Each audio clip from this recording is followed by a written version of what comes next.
Baiklah, pada kesempatan kali ini saya bernama Esron Pardede dengan NIM L1A118059 dengan kelas F003 dengan dosen pengampu Ibu Rike Purpistasari Tamin, Eshud MSI IPM.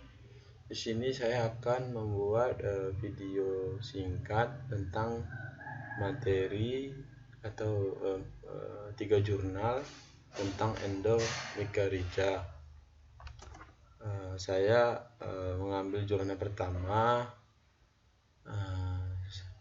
dengan judul pengaruh pemberian kompos belotong, legin dan mycorrhiza terhadap serapan hara N dan P tanaman kacang tanah. Di sini saya akan membuat video ini dengan memperlihatkan salah satu materinya yang biasa di daftar pusaka, yaitu saya ambil dari latar belakang, metodenya, metode penelitiannya, dan hasil atau pembahasannya. Jadi yang pertama saya akan membaca latar belakangnya dulu untuk bisa kita simak materi singkat yang penting sudah saya buat, sehingga dalam jurnal yang pertama ini latar belakangnya dan metode dan pembahasannya itu sudah saya rangkum sehingga bisa saya tampilkan di PPT ini. Yang pertama, latar belakangnya. Kacang tanah merupakan tanaman sumber pendapatan tunai bagi petani di lahan kering. Di Indonesia, kacang tanah merupakan tanaman legum terpenting setelah kedelai. Sekitar 60-70% kacang tanah ditanam di lahan kering pada awal musim kemarau. Rata-rata produksi kacang tanah di lahan kering relatif masih rendah. Hal ini antara lain disebabkan oleh faktor lingkungan seperti rendahnya kandungan bahan organik tanah, miskinnya unsur hara dan ketersediaan air yang rendah sehingga tidak mencangkupi kebutuhan dan pertumbuhan dan perkembangan tanaman. Paul Ellis 1997 menyatakan bahwa pertumbuhan dan perkembangan tanaman dibatasi oleh ketersediaan unsur P dan N. Pada umumnya P yang diserap oleh tanaman sangat rendah dan P yang ditambahkan dalam bentuk pupuk organik mudah terinfeksi sehingga tidak tersedia bagi tanaman. Pemberian fosfat melalui pemupukan ternyata kurang efisien karena hanya 10-30% dari pupuk P yang ditambahkan dapat diserap oleh tanaman. Salah satu alternatif untuk meningkatkan pertumbuhan dan produksi tanaman adalah memperbaiki kondisi tanah dan lingkungan. Hal ini dapat dilakukan dengan cara pengembangan teknologi pemupukan secara almiah, yaitu dengan menggunakan pupuk organik atau pupuk hayati, yaitu dengan jamur MVA, bakteri, benih, dan tanaman legum. Jamur MVA ini bisa kita sebut sebagai jamur mycorrhiza. Jadi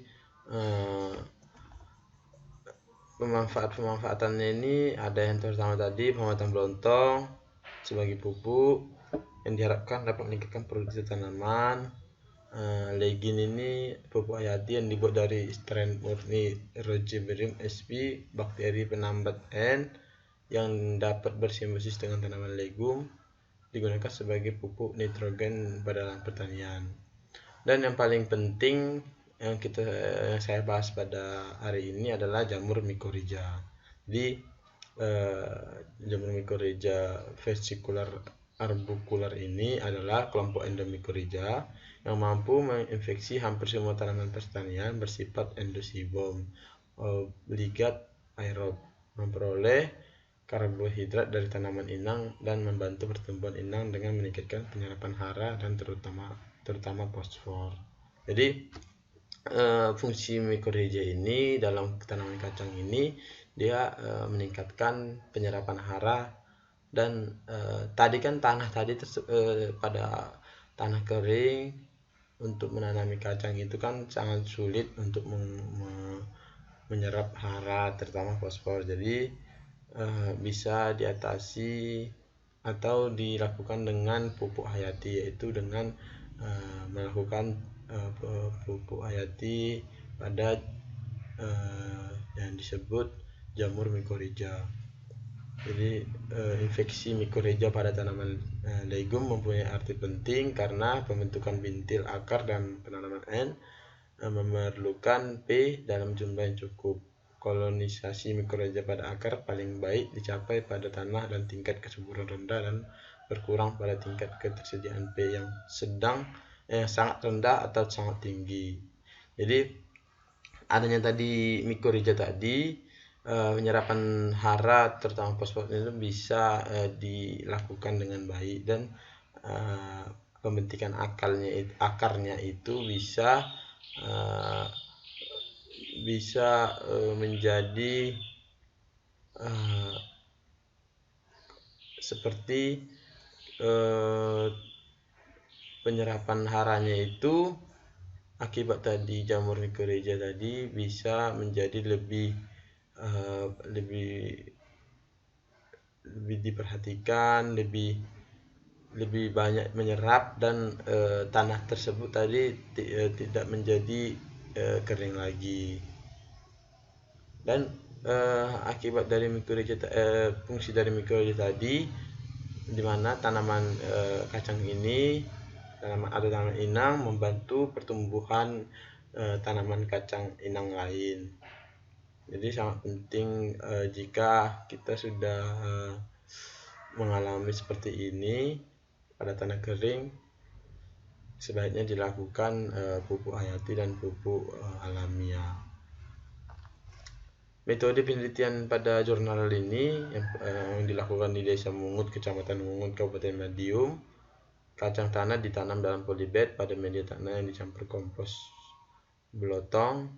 Bahan penelitian ini bisa kita lihat digunakan adalah kacang tanah varietas gajah, tanahnya 1000 gram tanah diperoleh dari Sayemeo, Bogor. Jadi dilakukan di Laboratorium Mikrobiologi Fakultas Pertanian UGM Yogyakarta. Jadi cara pengerjaannya itu, penelitian dilaksanakan menggunakan rancangan acak kelompok pada faktorial dengan 2 faktor masing-masing perlakuan dan ulangan. Faktor K konservasi kompos belotong dan dalam media tanam dengan 5 aras, yaitu KO, kontrol, tanpa, kompos, dan lain sebagainya. Saya kurang mengerti. Dan pada awal penelitian dilakukan uji tanah awal seperti biasa, uji belotong, kompos belotong untuk mengetahui kandungan haranya. Ini hasil dari penelitian, di mana pengamatan infeksi mycorrhiza ini menunjukkan bahwa presentasi infeksi akar kacang tanah yang diinokulasi dengan Gromos rata-rata 67,87%. Berdasarkan hasil analisis sidik ragam, tampak bahwa presentasi infeksi mycorrhiza, jadi ini sudah ada grafiknya, tapi saya tidak tampilkan. Saya hanya membahas bagaimana mycorrhiza tersebut, endomycorrhiza ini berfungsi pada tanah-tanah kering dan meningkatkan tanaman yang mengalami faktor-faktor yang tidak baik. Jadi pemberian mycorrhiza ini meningkatkan presentasi infeksi mycorrhiza. Hal ini disebabkan semakin tingginya dosis kompos yang diberikan, maka semakin besar hara yang tersedia dan dapat diserap oleh tanaman. Akibatnya metabolisme tanaman meningkat. Selanjutnya akan meningkatkan jumlah infeksi akar. Pertumbuhan mycorrhiza membutuhkan pasokan fotosintat dari tanaman inang.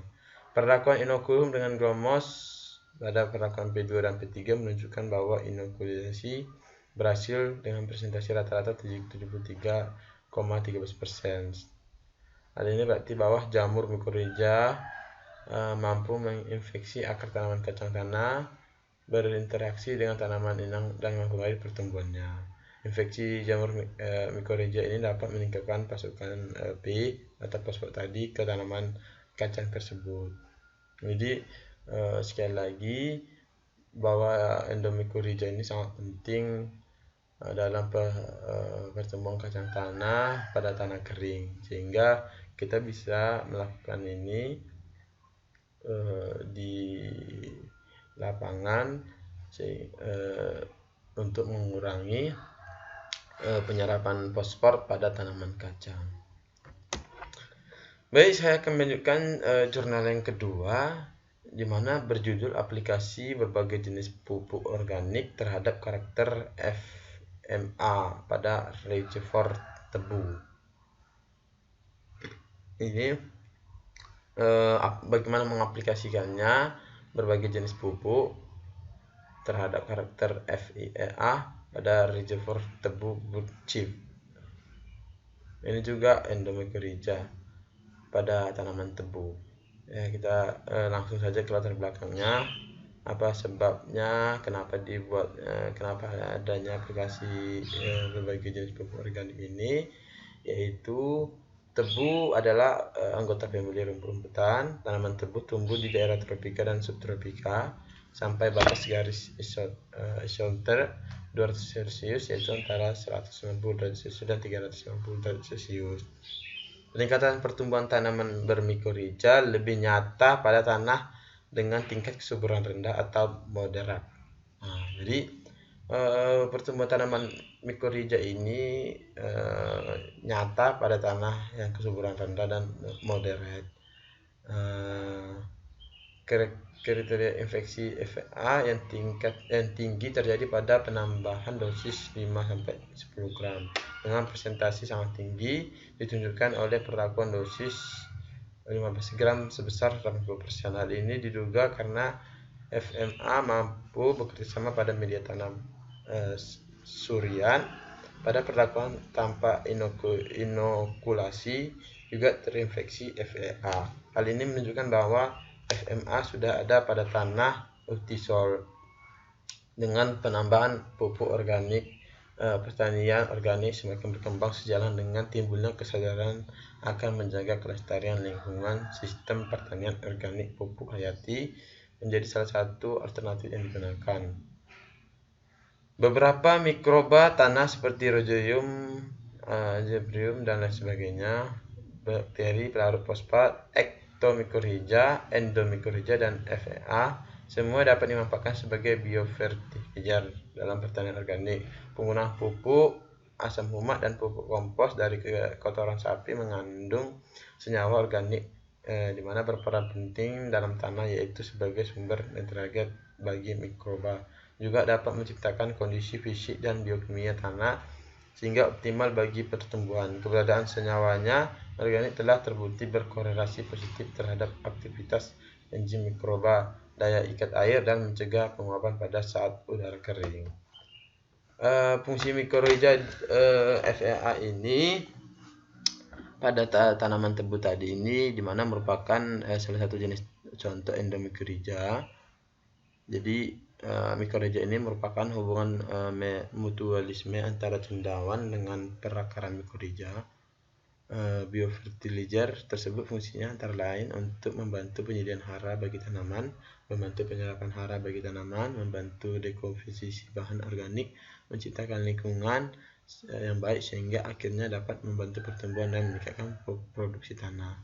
Aplikasi pupuk kandang kompos dapat meningkatkan kandungan CO organik dan N total dalam tanah. Jadi fungsi mikorrhiza ini pada tanaman tebu ini mampu menyerap hara bagi tanaman, dan juga perpaduan tadi ya antara fungsi mikorrhiza dan pada akar tanaman tebu ini sangat perakarannya termasuk endomycorrhiza, menciptakan lingkungannya juga dengan baik sehingga akhirnya dapat membantu pertumbuhan dan meningkatkan produksi tanaman. Jadi endomycorrhiza ini sangat penting juga, pupuk kandang juga sangat penting, kompos juga. Inilah yang dibuat pada jurnal yang kedua ini. Metode penelitian pada jurnal yang kedua ini, penelitiannya itu rencana dilakukan selama 6 bulan, mulai dari bulan Juli 2017 sampai dengan Desember 2017. Penelitian dilaksanakan di lahan praktek Politeknik Negeri Lampung. Alat yang digunakan adalah cangkul, alat penggali, gelas, berker, saringan, dan lain sebagainya. Bahan yang digunakan adalah sampel tanah, plastik, aqueous, label, tisu, glukosa. Rancangan pencobaan yang digunakan adalah rancangan acak, seperti yang tadi juga ya. Faktor pertama adalah 2 jenis pupuk organik, yaitu asam humat dan pupuk kandang sapi. Faktor yang kedua adalah 4 taraf dosis pupuk organik, dan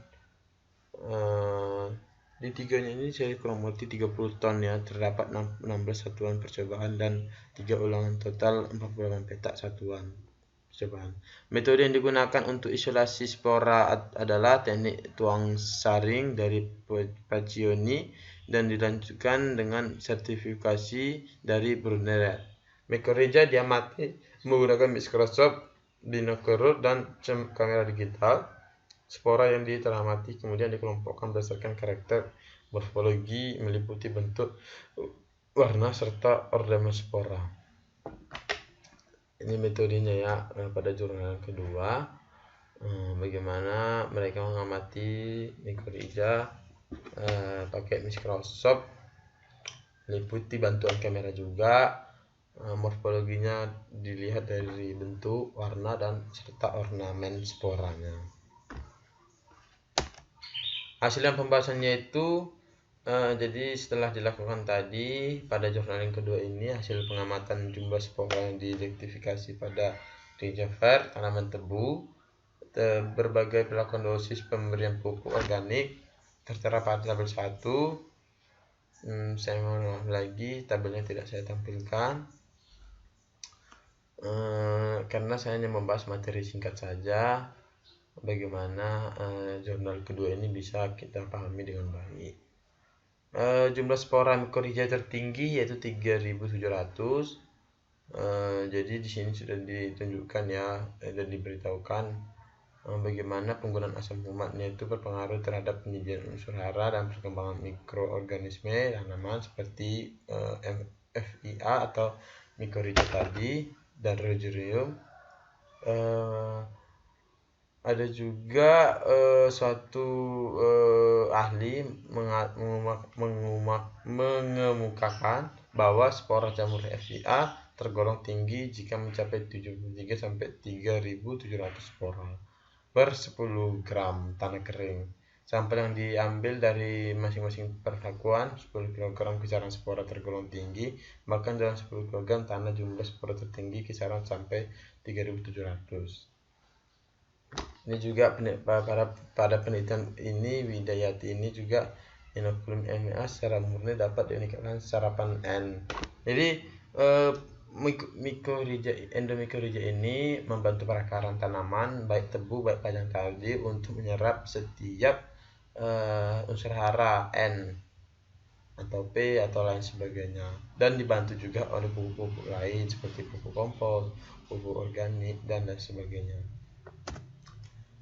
Ini yang jurnal ketiga pada endomycorrhiza. Saya bacakan judulnya ini, status dan keanekaragaman fungsi mycorrhiza arbukula FMA pada tanah bekas kebakaran hutan di Kabupaten Samosir. Jadi di sini dapat kita simak bahwa bagaimana perakaran pada tanaman yang ada di tanah bekas kebakaran di Samosir tadi.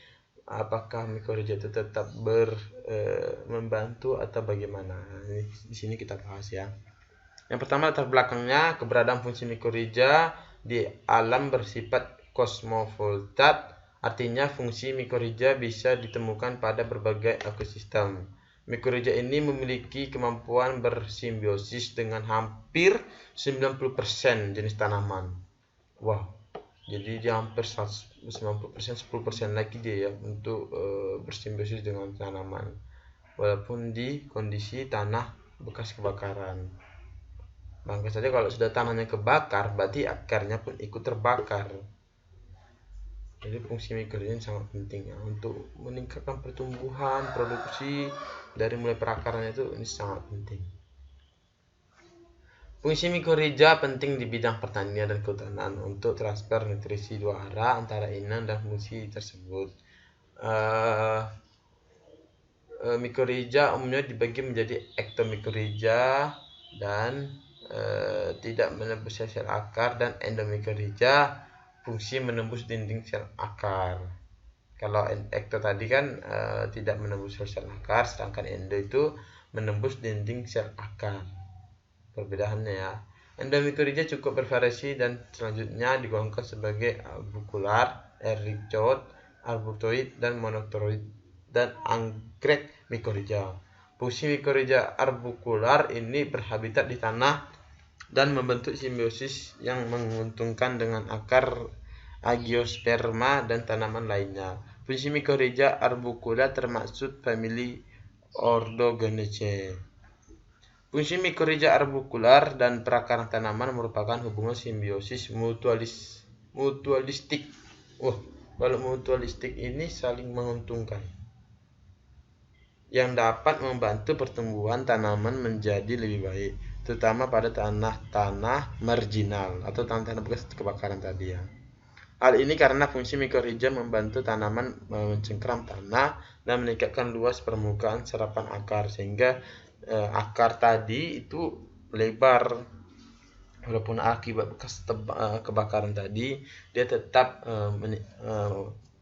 fungsi mikorija tadi itu tetap meningkatkan daya serapan unsur haranya, meningkatkan kemampuan untuk kelangsungan hidup dan kesehatan tanaman inang. Fungsi mikorija albukulasi ini juga dapat ditemukan hampir pada sebagian besar tanah. Pada umumnya tidak mempunyai inang spesifik, namun tingkat populasi dan tingkat komposisi jenis sangat bervariasi dan dipengaruhi oleh karakteristik tanaman dan sejumlah faktor lingkungan seperti suhu, pH, kelembapan tanah, dan kandungan fosfor dan nitrogen.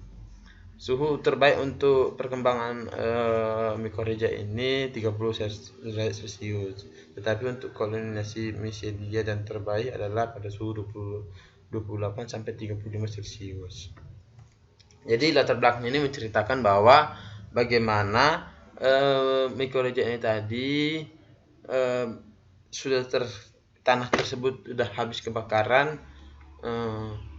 Mikorija ini juga bisa setelah habis kebakaran itu bisa membuat akar tadi ini mencangkut lebih banyak, sehingga dia bisa bertumbuh atau meningkatkan produktivitasnya dengan baik. Jadi mikorija ini bukan hanya di tanah kering atau di mana, tanah bekas kebakaran saja juga dia sangat berfungsi dengan baik. Meskipun FEA tersebar hampir merata di seluruh permukaan, namun keberadaannya ditentukan oleh beberapa faktor lingkungan dan tanah. Pada tanah bekas kebakaran cenderung mengalami peningkatan suhu diakibatkan dari pengaruh langsung dari kebakaran. Kebakaran serasa atau secara langsung dapat meningkatkan suhu tanah. Hasil pembakaran terbentuk arang dan warna hitam menyerap. Ini cerita habis kebakarannya ya. Metodenya ini yang pertama pembuatan peta penelitian dibuat secara metode Irschgraf. Jumlah peta pengamatan dibuat sebanyak 3 peta setinggi setiap tahun pengamatan. Pengambilan sampel tanah dilakukan di Kabupaten Samosir, yaitu tanah bekas kebakaran, pada 5 periode, yaitu tahun 2010 sampai 2014, dan sebagian perbanding adalah dari tanah hutan yang belum pernah terbakar. Lokasi pengambilan sampel untuk masing-masing periode secara berurutan adalah tahun 2010 Desa Sijambur, Nabolak, 2011 sampai 2018 di Desa Tomok, dan 2012 di Desa Siogung Pangururan, dan di 2013 di Desa Dolok, Kecamatan Pangururan. Sedangkan pengambilan sampel tanah tidak terbakar dilakukan di Desa Tolping, Kecamatan Simanindo. Berat tanah yang diambil setiap titik sebanyak 500 gram, sehingga total sampel tanah yang diambil untuk tiap peta pengamatan sebanyak 3000 gram. pengambilan akar sampel akarnya itu pada tanah tadi yang bekas kebakaran itu, akar tanaman diambil, yaitu akar tanaman perdu yang berada pada setiap petak contoh. Setiap tanah yang tumbuh pada petak contoh dicabut sebagai sampel yang mewakili tiap jenis tanaman tersebut. Diambilnya itu 0 sampai 5 atau 1 cm akarnya. Hasil dari pembahasannya ini di mana kondisi kandungan kimia tanah kebakaran hutan berdasarkan hasil analisis sifat kimia tanah diketahui bahwa tanah yang mengalami kebakaran pada tahun 2011 tidak mengalami kebakaran, cenderung memiliki sifat kimia tanah yang sama, di mana pH-nya itu bereaksi agak masam. Kandungan C organik rendah, pH yang bereaksi masam, kandungan CO yang sangat tinggi, P tersedia sangat rendah. Jadi kondisi kebakaran dengan intensitas yang tinggi akan mempengaruhi besarnya kerusakan yang diakibatkan. Jika dilihat dari tipe kebakaran yang terjadi di lokasi kebakaran, menunjukkan bahwa tipe kebakaran yang terjadi adalah pada permukaan tajuk dan vegetasi di bawah tegakan. Tipe kebakaran ini seperti ini sering terjadi dengan intensitas kebakaran yang rendah. Kebakaran pada tajuk ini terjadi pada tajuk pohon yang satu dengan yang lainnya sehingga tidak berpengaruh langsung pada tanah di bawah tegakan. Keberadaan fungsi mikorrhiza ini ditemukan adalah hifa dan vesicula, di mana fungsi mikorrhiza arbokular ini memiliki beberapa struktur untuk dapat bertahan hidup di dalam akar tanaman dan di dalam tanah. Struktur tersebut diantaranya arbokulasi, hifa, vesikulasi. Pada penelitian ini, struktur yang ditemukan adalah hifa dan vesikula. Setiap struktur tersebut memiliki fungsi yang berbeda-beda. Umur hidup arbokulasi yang singkat yang bersifat meluruh pada kondisi kering, sehingga saat pengambilan sampel akan pengamatan di bawah mikroskop struktur ini tidak ditemukan. Hasil yang diperoleh pada penelitian ini, fungsi mikorrhiza ini persentasenya pada tahun 2010 sebesar 62, 2000 lahan yang tidak terbakarnya 42%. Lumayan cukup. Jadi dia sangat berfungsi di waktu di kebakaran tanah bekas kebakaran itu sebesar 62%. Sedangkan lahan yang tidak kebakaran itu dia 62%. Makanya lah dilakukan penelitian dan terbitlah jurnal ini. Kebakaran terjadi tidak menunjukkan adanya pengaruh terhadap keberadaan fungsi mikorrhiza. Walaupun di suatu lahan tersebut mengalami kebakaran pada tanah bekas kebakaran, tapi fungsi mikorrhiza tetap untuk meningkatkan produksi tanaman untuk penyerapan hara.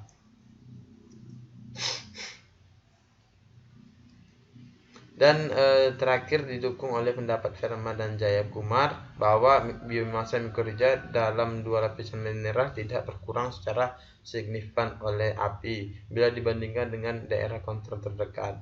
Lokasi kebakaran memiliki jumlah yang sama dari total spora fungsi mikorrhiza arbuskula. Terima kasih. Inilah 3 jurnal endomikorrhiza yang bisa saya berikan materi secara singkat. Apa ada kata salah, saya mohon maaf. Semoga bermanfaat. Selamat siang.